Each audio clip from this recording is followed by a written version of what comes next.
May dagdag pang makakasuhan bago magpasko, ayon kay Public Works and Highway Secretary Vince Dizon.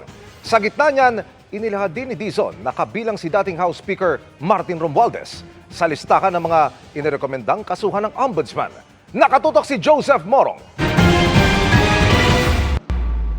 Bago matapos ang taong ito, isa o dalawang kaso pa ang isasampa ng Ombudsman sa korte kaugnay ng flood control project scandal. Ayon yan kay Public Works and Highway Secretary Vince Dizon. Ang sabi ng Ombudsman nung nakaraang araw lang o kahapon, meron siya pang ifa-file na isa o dalawa pang kaso sa korte bago magpasko. Sa gitna ng panawagang may mapanagot ng malalaking isda, sinabi ni Dizon na 23 individual ang kinasuhan na sa Sandigan Bayan at Regional Trial Court. May proseso tayo, hindi ba? Magpa-file sa ombudsman magpa-file sa korte. Ang mga na-filean sa korte na malalaking isda, Zaldico, Sara Diskaya. Sa pagkakagam ko, tama ba? Di ba?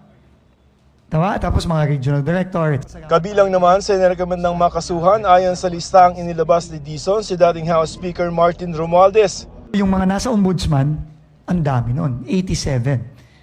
Including former Speaker Martin Romualdez, senators, congressmen, Secretary Bunoan, Undersecretary Cabral, Undersecretary Bernardo, they're all there.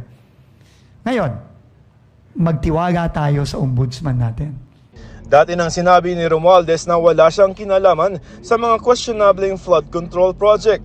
Sa isa namang pahayag ngayon, ipinunto ng kanyang abogado na hindi naman inirekomenda ng ICI na kasuhan si Romualdez. In fact, the ICI made it clear in their referral that it was issued without finding or conclusion of guilt or liability on the part of former Speaker Romualdez. Nagsumite naman ng Commission on Audit o COA sa ICI ng 4 na audit report tungkol sa 330 million pesos na umunoy ghost flood control project sa Bulacan.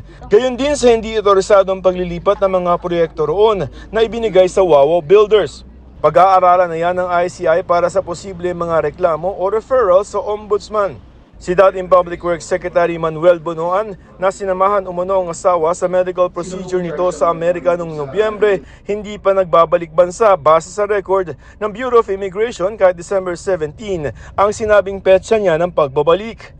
Para sa GMA Integrated News, Joseph Morong, nakatutok 24 oras.